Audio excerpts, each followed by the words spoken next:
Hi everyone and welcome back to Scarecraft. After finishing my last project, I found myself itching to dive into another build rooted in local folklore. This time, I wanted to create something to accompany the straw man mask I made on the last video, something that felt like it had stepped straight out of a whispered legend. So I turned to the landscape that shaped so many of the stories I grew up with, the Norfolk Broads. For centuries, these mist-soaked waterways have played host to a strange and unsettling phenomenon known locally as the Lantern Man. People speak of pale, wandering lights drifting just beyond reach, flickering, bobbing, and luring the unwary off the safe paths and into the hungry bogs. Some say they're lost souls, others say they're malevolent spirits. Either way, they're not something you want to follow home.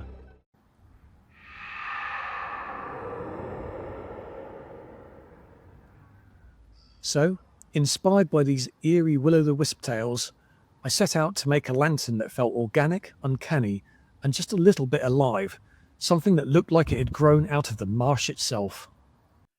I started with a simple EVA foam frame, nothing fancy, just a rough skeleton to hold the shape.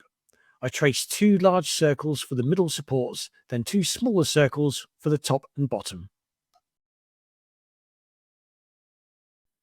And if you put the smaller circle inside the bigger one, you won't waste any of the foam.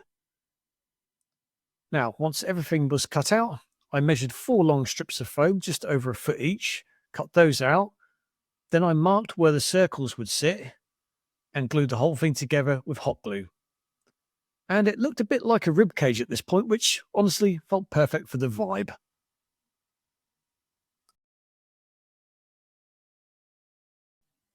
For the light source, I used green LED string lights. These are battery powered and just 1 meter length with 10 lights on it. To soften the glow and give it that ghostly, diffused shimmer, I tucked pieces of carpet insulation foam into each section of the lantern.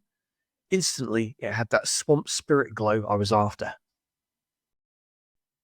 To give the lantern its organic, twisted shape, I carved strips from foam insulation tubes, tapering them into sharp, branch-like forms. I glued these into all sorts of crooked and unnatural shapes, the kind of silhouettes you'd expect to see reaching out of a foggy marsh at midnight. To texture them like bark, I layered tissue paper soaked in a PVA and water mix.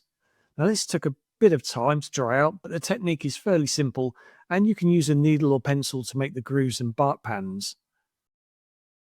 There are loads of different tutorials out there for this technique that you can check out, but this method struck the right balance for me between easy and effective.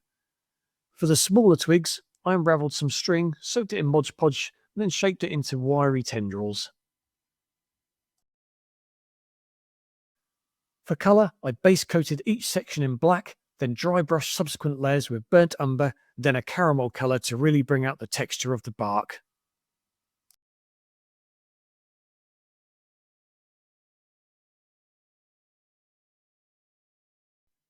I wanted the top and bottom of the lantern to feel heavy and ancient, like chunks of driftwood dredged up from the Broads themselves. So I sculpted rough shapes out of tinfoil, wrapped them in masking tape, and textured them the same way as I did with the branches.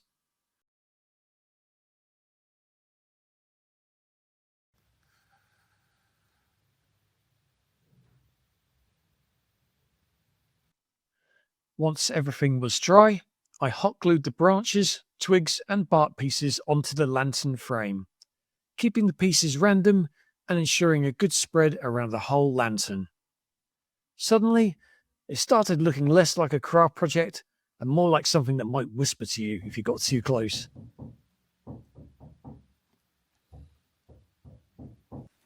Finally, I added a simple string handle, then dressed the lantern with moss and bits of vegetation to make it feel like it had been sitting in the marsh for years.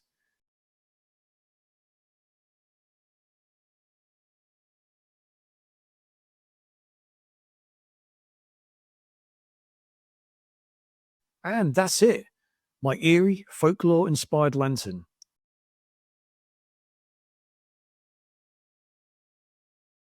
A little spooky, a little magical, and a lot of fun to build. Hope you enjoyed that. Thanks for watching, and I'll see you on the next one.